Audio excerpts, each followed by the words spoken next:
Bismillahirrahmanirrahim. Assalamualaikum warahmatullahi wabarakatuh.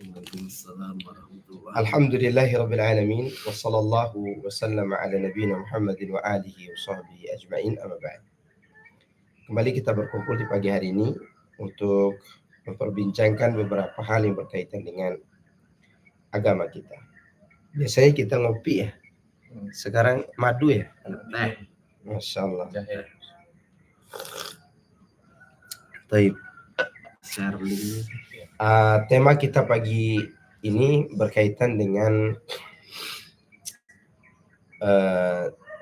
dai-dai yang lagi viral, di mana sebagian orang berdakwah tetapi dakwanya hanya untuk mengumpulkan massa, memperbanyak followers, dan memperbanyak pengikut. Dengan sebab itu Allah Subhanahu wa taala membongkar aib-aib dan kekurangan dai tersebut dengan sendirinya melalui lisan dia sendiri dan tingkah lakunya. Oleh karena itu Rasulullah sallallahu alaihi wasallam beliau sudah mengingatkan bahwa di akhir zaman ini akan banyak dai-dai ruwaibidah, orang-orang yang berbicara tentang urusan umat tanpa ilmu. Kata Nabi sallallahu alaihi wasallam, "Innallaha la yaqbidul ilma intiza'an yantazi'uhu minan nas, walakin yaqbidul ilma biqabdil ulama hatta idza lam yakun hatta idza lam yatruk 'aliman ittakhadha an-nasu ru'usan juhala fasu'ilu fa'aftau bighairi ilmin fadallu wa adallu." Sungguhnya Allah tidak mencabut ilmu ini secara sekaligus dari dada-dada manusia, tetapi dia mengambil ilmu ini dengan cara mewafatkan para ulama, sehingga ketika dia tidak tertinggal lagi seorang alim, ya, maka manusia akan mengangkat orang-orang jahil sebagai tokoh mereka. Para tokoh itu ditanya, lalu mereka berfatwa tanpa ilmu, sehingga mereka sesat dan menyesatkan orang lain. Dan ini sebuah kejadian yang sudah nyata dan real di hadapan kita. Berapa banyak orang hari ini menjadi ustadz karbitan, ya, menjadi dai-dai yang menyesatkan umat hanya bermodalkan retorika dan gaya bicara yang bagus. Apalagi di zaman ini, semakin seorang itu membuat kocak di kajiannya, maka akan semakin banyak orang yang mengikutinya, dan semakin banyak orang yang mengikutinya, maka di saat itu pula dia akan memperbanyak followers dan akan semakin tinggi nilainya, dan dia pun menjadikan itu sebagai wasilah untuk mendapatkan cuan yang banyak. Ya, kalau dulu ulamanya tawadu', rendah hati, sekarang tawadu, tahu warna duit. Ya, dulu itu tawadu', rendah hati, sekarang tahu warna duit. Makanya mereka bersombong-sombong dengan keadaan itu. Waliyadzubillah, semoga Allah melindungi kita dari keburukan ini. Iya. Rasulullah sallallahu alaihi wasallam juga mengatakan, wa innama akhwafu ma akhafu ala ummati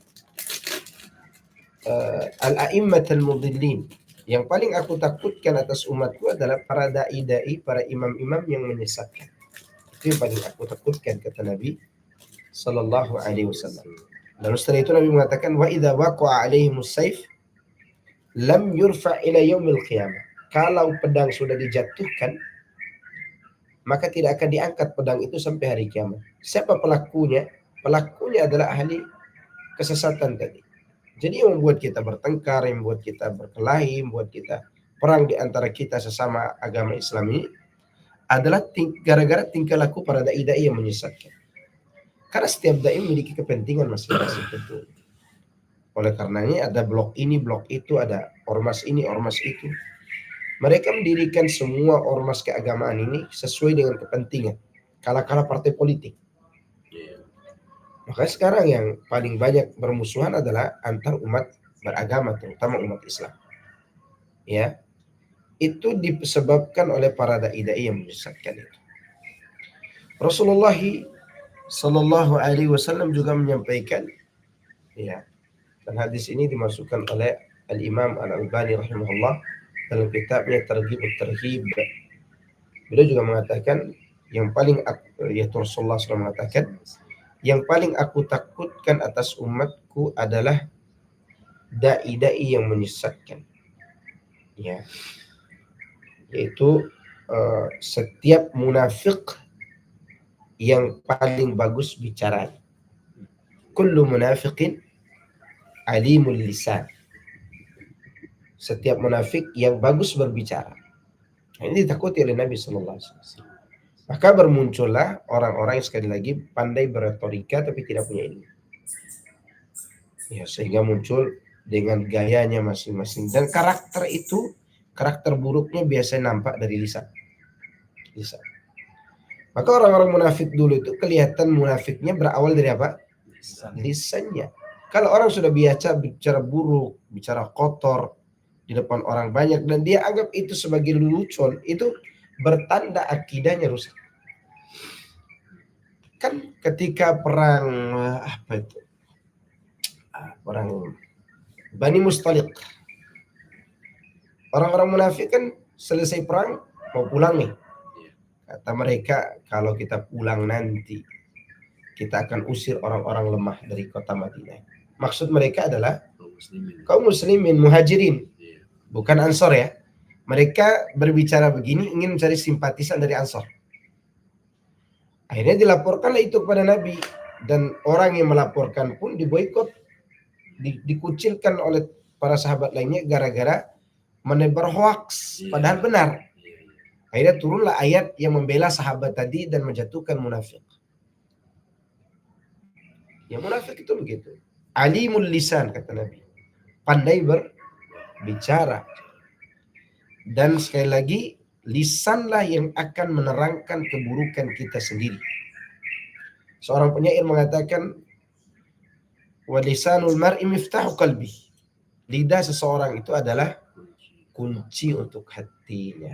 Nah, dari sinilah kalau Anda mau menilai seorang dai itu benar atau tidak, dia dari gaya bicaranya. Apakah dia selalu menyampaikan qala Allah qala Rasul, atau dia menyampaikan hal-hal yang nyeleneh bahkan merusak akidah, moral dan seterusnya. Maka dari situ kita bisa menilai. Ya, karena agama ini sejatinya menghidupkan kembali hati yang mati, menyehatkan hati yang sakit, dan menjaga keistiqomahan di atas kebaikan. Itulah nasihat-nasihat agama ini. Taib, ada yang mau ditanya ke saya? Yang mau diobrol? Ustaz, tadi kita udah dengar ya. Tapi itu kok banyak gitu Ustaz ya? Followernya ya gitu kan. Itu kenapa Ustaz? Iya, karena yang mengikuti kesesatan itu memang banyak. Karena manusia itu ditabiatkan suka berbuat salah. Kalau kesalahan itu ada memicu, ini boleh nih. Hatta fitron yang tidak menerima, dia akan mengikuti kesalahan itu. Karena nafsu lebih didahulukan oleh mereka daripada apa? Akalnya. Maka Allah katakan, bal yuridul insan liyafjur amamah. Bahkan manusia itu suka untuk terus berbuat maksiat. Maka ketika ada orang mengajak kepada agama, meskipun di dalamnya ada maksiat, mereka suka. Dan banyak followers. Ya jangan heran. Apalagi dibungkus agama ya. Iya, makanya Allah katakan orang yang beriman dan beramal soleh yang sebenarnya itu sedikit. Illal ladzina amanu wa amilus shalihat. Dalam usul fikih kata illa kecuali ya berarti. Kecuali kata illa itu menerangkan kata setelahnya itu jumlahnya sedikit. Kemudian surat Al-Asr itu juga menunjukkan asal manusia itu sesat. Maka banyaknya manusia itu tidak menjadi ukuran. Ya kan? Wa in tuti aktsara man fil ardi la yudilluka an sabilillah. Jika kamu mentaati kebanyakan orang di muka bumi ini, niscaya mereka akan menyesatkan kamu dari jalan yang lurus. Karena banyaknya jumlah itu adalah fitnah. Iya kan? Seorang dai yang tidak tertipu dengan fulus, dia bisa tertipu dengan followers. Nah, itu dia. Ya, karena dulu tuh ada sebagian orang yang bisa zuhud dari harta, tapi belum tentu bisa zuhud dari popularitas. Disinilah kita diuji. Taib. Nggak apa-apa deh nggak kaya tapi terkenal gitu. Ya. Dan ini sampai sekarang kan orang-orang, misalnya orang Bogor nih, nikah dalam keadaan dia tidak punya apa-apa. Iya. Biar tekor asal tersohor. Iya. Iya. Iya. Maka Biar- setelah nikah mereka, biar tekor asal tersohor. nah itu menandakan manusia itu suka tersohor. Suka tersohor. Ini yang tahlilan waktu mati orang tuanya ini kenapa? Dia berani hutang. Biar tekor asal tersohor. Tersohor apanya? Berbakti sama orang tuanya. Iya. Kan mereka sadar kalau mereka melakukan tahlilan itu menyusahkan diri mereka sendiri. Betul. Kenapa mereka lakukan juga? Tersohor itu. Biar tersohor, biar tak dikatain orang. Iya. Iya kan? Fulus tuh orang bisa zuhud darinya. Dan itu Tapi tersohor belum tentu orang bisa zuhud. dan itu nggak cuma menimpa agama aja Ustadz ya ternyata. Apa Menimpa ya, semua. butuh validitas. Berarti orang butuh pengakuan berarti. Butuh pengakuan. Nggak apa-apa dia tekor asal tersohor. Sohor nanti makannya apa? Bertengkar setelah nikah. Iya benar. Iya, Banyak bro yang apa di Bekasi juga baik.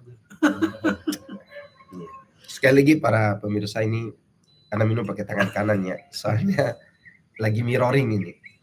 Mirroring ya, betul ya? Mirroring itu. Luar biasa bahasa. Iya. Kita lagi biasa ngobrol santai pagi-pagi. Dan kali ini baru dimasukkan ke YouTube. Kira-kira ada pertanyaan nggak? Ada pertanyaan, kalau ada silakan jemaah sekalian. Azakumullah. Yang dari media silakan. Juga berarti ya. Ngeri ya. Iya, ini menimpa semua ya, semua lini berarti. Semua kalangan, dan paling berbahaya para dai. Karena dai itu menyesatkan orang. Kalau si orang awam, para pelajar, dia menyesatkan dirinya sendiri atau merusak ekonomi, tapi ini merusak agama.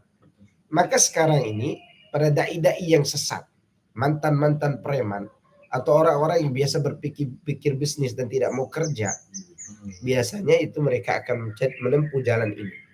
Karena ada tarifnya kan.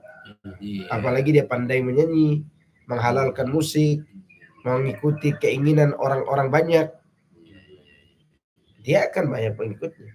Sekarang dai itu ada 3 tipe dai itu. Pertama, du'atul ummah. Yang pertama du'atul a'immah, yang kedua du'a'u al-ammah, yang ketiga du'a'u al-millah, du'atul millah. Yang pertama adalah dai yang mengajak kepada pemimpin, cari muka kepada penguasa. Oke. Yang kedua dai yang mengajak kepada umat, arti memperbanyak pengikut saja. Yang ketiga dai yang mengajak kepada ajaran agama. Dan yang paling banyak adalah yang kedua-duanya. Bahkan dari kedua itu bisa berpindah dari ke penguasa ke rakyat, penguasa ke rakyat. Kalau penguasa berkuasa dia ke sana. Ya. Kalau rakyat tidak suka pada penguasa, dia di sisi rakyat. Terjadi enggak? Terjadi Dan sangat terjadi. Kelihatan kok. Kelihatan banget orangnya siapa. Kalau kita lihat ceramah-ceramahnya, pokoknya tidak boleh kita ikut politik, pret. Ya. Dianya sendiri sekarang yang ikut dalam kancah politik dan pemerintah. Tidak ada yang sekonsisten dakwah salafiyah. Nggak ada. Kita katakan tidak boleh ikut politik, tapi bukan berarti tidak boleh memberontak. Tapi bukan berarti boleh memberontak. Bukan. Kita tidak boleh memberontak. Tapi sama dengan itu tidak bisa kita bermesraan dengan politikus. Kecuali mereka yang sudah jadi pemimpin yang kita taati. Itu pun kita taati tidak minta jabatan. Hal-hal yang ma'ruf aja. Iya, hal yang ma'ruf. Kalau ada kemungkaran dilakukan oleh penguasa, kita benci tapi tidak memberontak. Dinasehati dengan baik dan dengan doa. Nah, itu yang tidak dimengerti. Kalau dia mengatakan, berarti kalian munafik dong, kata mereka. Apa yang munafik? Katanya tidak boleh demokrasi. Begitu didapatkan pemimpin gara-gara demokrasi, kalian taati juga, kata mereka begitu. Kita jawab, Rasulullah SAW telah memberitahukan apa yang kau tanya. Rasulullah SAW tidak memilah dan memilih kepemimpinan mana yang harus ditaati. Yang penting dia muslim. Hatta dia curang dalam mengambil kepemimpinan itu, kita wajib taat kepada pemimpin itu. Dalilnya, gitu kan pertanyaan seharusnya. Dalilnya apa Pak Ustadz? Gitu. Kata Rasulullah SAW, wa alaikum was-sam'u wa ta'ah liman ta'ammara alaikum in kana 'abdan habasyian. Wajib kalian dengar dan taat kepada penguasa kalian meskipun dia seorang hamba sahaya. Kalimat meskipun seorang hamba sahaya ada makna yang tersirat, yaitu hamba sahaya itu tidak boleh jadi pemimpin. Loh, gimana dia bisa jadi pemimpin? Tentu dia akan curang. Iya. Nah, kalau dia membunuh majikan, membunuh tuannya, membunuh raja, dia jadi pemimpinnya. Jika dia jadi pemimpin gara-gara curang itu, wajib ditaati. Makanya Nabi mengatakan, walau kana abdan habasyian, meskipun dia seorang hamba sahaya. Yang tidak ada kapasitas untuk Nggak ada pemimpin, kapasitas gitu ya. jadi pemimpin. Jadi pemimpin yang ditaati ada 3 metode cara menjadi pemimpinnya. Pertama, dipilih oleh pemimpin sebelumnya, berarti sesuai dengan syariat. Iya. Abu Bakar memilih Umar. Iya. Oke? Contohnya itu. Kemudian kedua, pemimpin yang dimusyawarahkan oleh para ulama, bukan tukang bakso. Iya. Ya. Apalagi tukang sate ayam. Iya. Maka ini sesuai dengan syariat. Yang ketiga, kepemimpinan yang didapatkan dengan cara curang. Iya. Baik dengan dia memberontak, Kudeta gitu. kudeta orang gitu, atau dia menjadi pemimpin dengan cara politik kotor saat ini. Jadilah dia pemimpin. Wajib kita taati kepemimpinannya setelah jadi. Maka kalau dulu pernah ada yang bertanya kepada anak, Ustadz, sekarang kan antara Jokowi dan Pak Prabowo nih, milih yang mana? Saya milih yang sudah jadi. Iya. Tuh. Jadi itu yang saya Iya, taati, itu gitu yang ya. saya pilih. Karena itu prinsip. Harusnya pertanyaannya salah. Taat yang mana gitu. Iya. Taat yang mana itu. Taatnya udah jadi gitu. Iya, udah jadi. Setelah jadi Pak Prabowo, ya kita taat kepada beliau. Nggak boleh memberontak, nggak boleh bicarakan keburukan di depan masa, nggak boleh bicara di atas mimbar tentang keburukannya. Loh, kok bisa Pak Ustadz? Iya, karena Nabi. Saya tidak taat kepada Prabowo-nya secara mutlak, tapi taat kepada Nabi yang menyuruh kita taat kepada penguasa. Mau dia Jokowi kek, mau dia Prabowo kek, mau dia Mas Dahlan kek, kan? Tetap harus ditaati kan? Ya enggak? Apa? Mau dia Efri Saldi gitu. Iya, Ustaz. Kan yang jadi inti itu perintah Nabi. Iya. Bukan siapa yang kita taati. Bukan siapa pemimpinnya, tapi perintah Iya, Nabi. perintah Nabi. Iya. Ataupun kadang siapa yang kita tahu pemimpinnya, kita juga nggak tahu ilmu mengenai dia itu seperti apa kan. Nggak tahu kita. Dan kadang dia juga bisa berubah kan. Betul. Berubah. Kalau dia jadi baik, Iya. seperti Harun ar-Rasyid. Iya. Harun ar-Rasyid itu tidak suka sama Abu Hurairah. Oh, kalau orang bicara Abu Hurairah di hadapan Harun ar-Rasyid bisa dipotong lehernya. Karena dia bilang Abu Hurairah itu masa dikatakan paling banyak meriwayatkan hadis, dia cuma 2 atau 3 tahun bersama Nabi. Iya. Karena Harun ar-Rasyid ini cemburu kepada agamanya luar biasa. Maka dia tidak terima hadis dari Abu Hurairah. Sampai sebegitunya. Datang seorang ahli hadis yang berani bicara di hadapan dia. Datang di hadapan dia dan menyampaikan hadis Abu Hurairah itu. Dia hunus pedang, gelar tikar. Potong nih orang. Bayangkan tuh. Gelar tikar, potong. Itu Harun ar-Rasyid begitu. Maka ketika itu seorang ahli hadis itu mengatakan, jika satu orang saja sahabat Nabi berkhianat, maka kita tidak bisa sholat. Iya. Tidak akan sampai hadis. Baru Harun ar-Rasyid sadar. Sejak itulah dia menjadi seorang pemimpin yang cinta kepada sunnah. Pokoknya di depan Harun ar-Rasyid ada hadis, ada orang menggoyangkan akalnya untuk memahami hadis itu, artinya di otak-atik, maka siap-siap dipotong oleh dia. Ya, karena dia cinta banget sama hadis Nabi, terutama hadis Abu Hurairah setelah itu. Maka ada pamannya, Harun ar-Rasyid lagi dengar cerita tentang pertemuan Nabi Musa dan Nabi Adam. Di situ ada pamannya Harun ar-Rasyid. Lagi khusyuk dia dengar cerita itu. Tiba-tiba paman Harun ar-Rasyid itu ngomong, kapan ketemu antara Adam dan Musa, kan beda zaman. Iya. Dia gunakan logikanya. Harun ar-Rasyid kaget, siapa ngomong? Pamannya sendiri. Gelar tikar. Gelar. Dia cabut, dia loncat dari tempatnya itu. Benar dibunuh. Enggak, kata hadis, jangan wahai khalifah. Hampir ditembak lehernya itu. Karena dia pakai akalnya. Dia gunakan logika untuk melawan hadis Nabi yang bercerita antara Nabi Adam dan Nabi Musa. Pamannya ngomong dengan mengingkari maksudnya. Kapan dia ketemu? Gitu kan? Iya. Logikanya memang masuk. Gitu ya. Tapi Nabi loh yang bicara. Iya. Masih diragukan berarti kalau pertanyaan seperti Kalau itu. pemimpin bisa begitu, akhirnya gara-gara doa kita dan ketaatan kita, alhamdulillah. Kalaupun pemimpin kita tidak berubah-berubah, walaupun kita udah taat dan kita udah doakan, kita dapat pahala dengan perintah Nabi untuk taat kepada penguasa.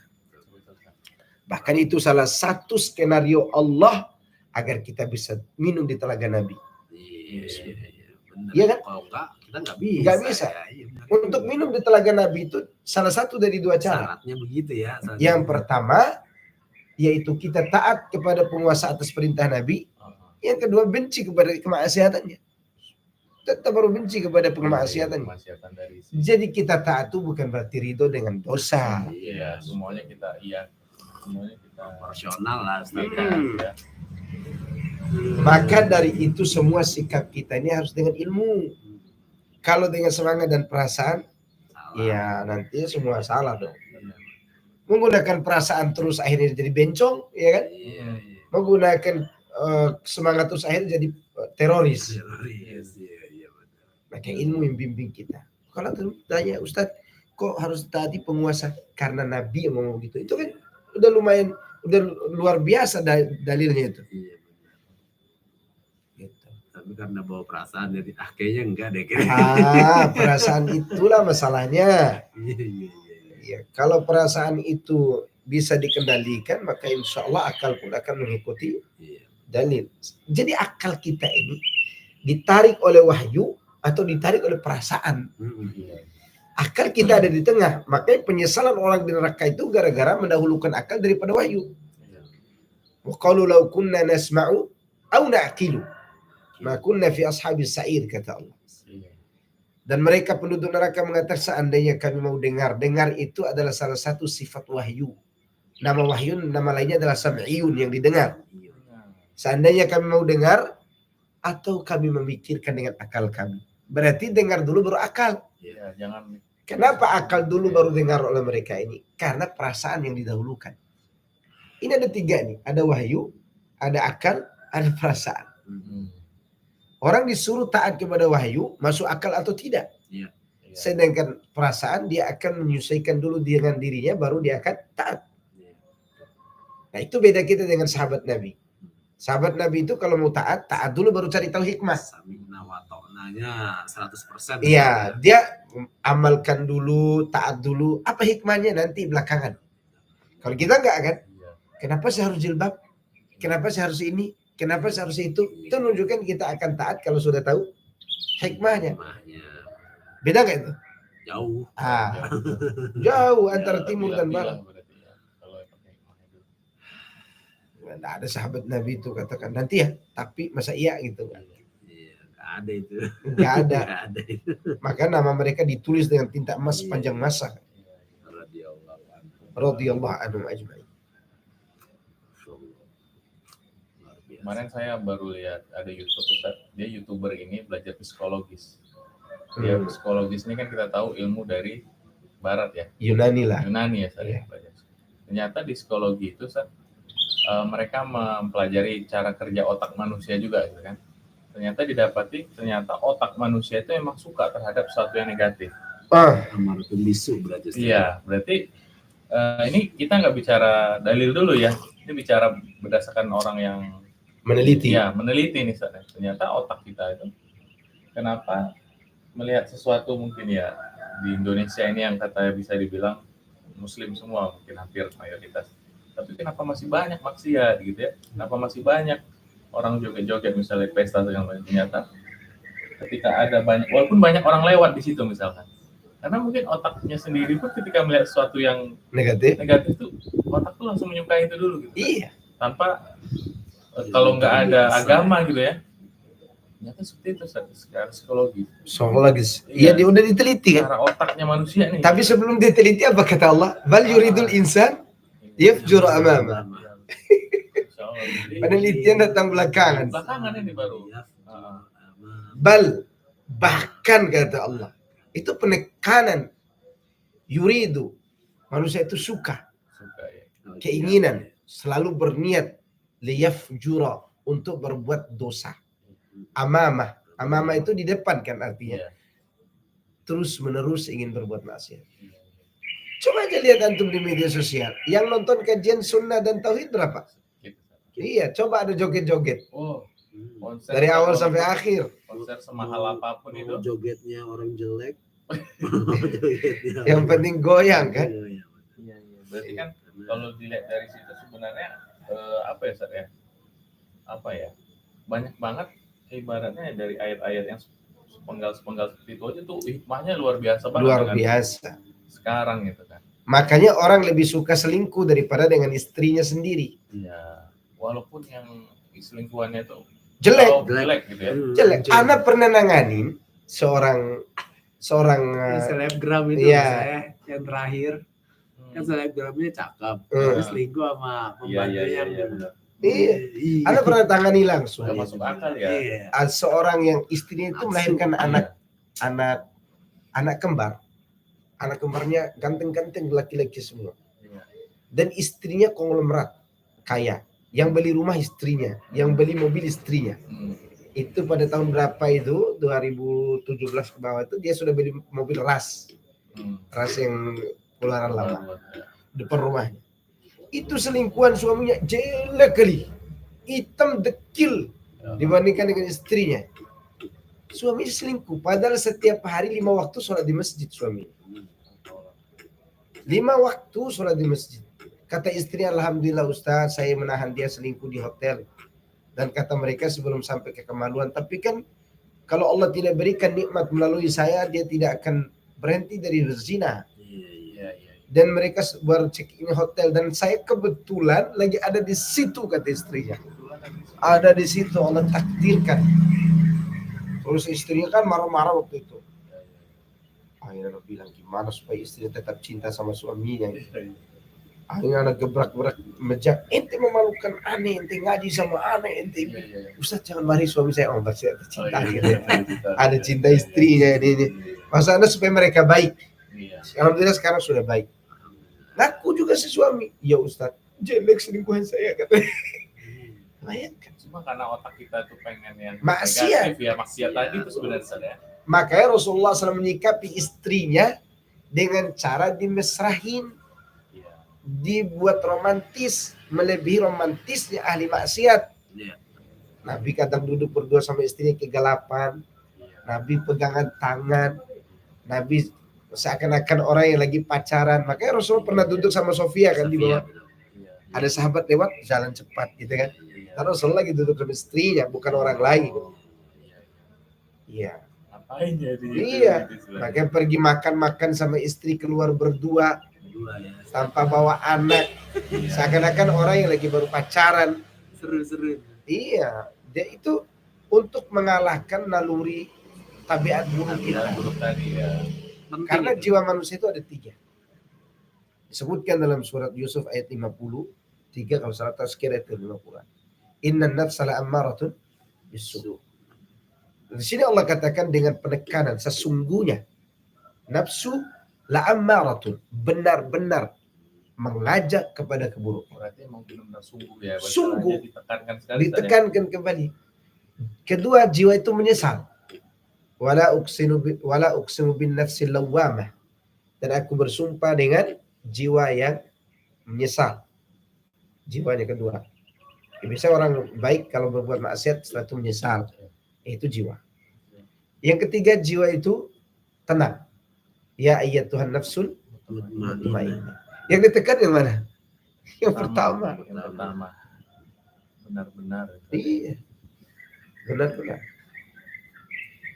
Gitu. Kalau lewat kajian biasa aja kita lihat. Iya. Tapi kalau lewat malah kalau kajiannya ini agak aneh, mereka rasa mereka masih jauh. Seperti itu iya. Dan semua kembali kepada keadaan ini dimanfaatkan juga oleh dai-dai sesat. Keinginan manusia berbuat maksiat itu dimanfaatkan oleh siapa?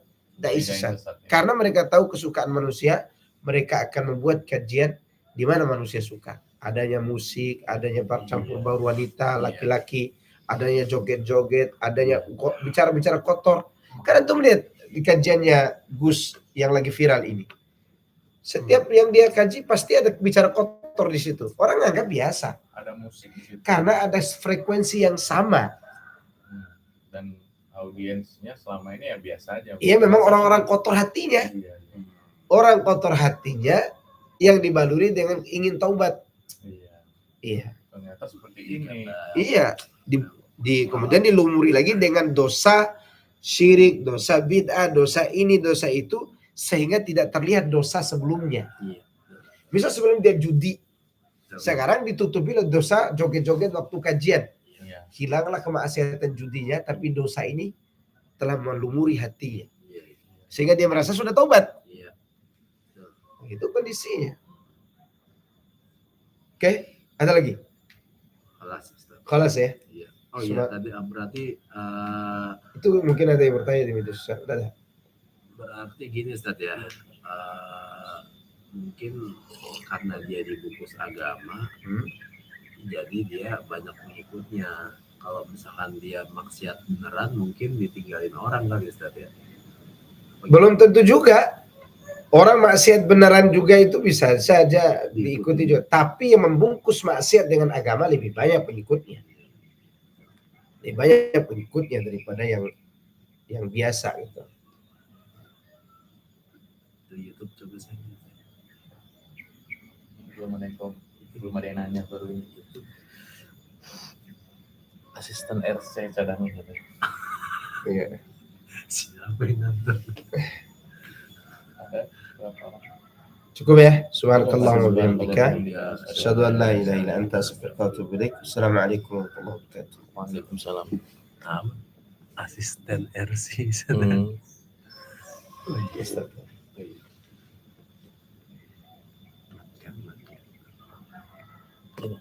Exit.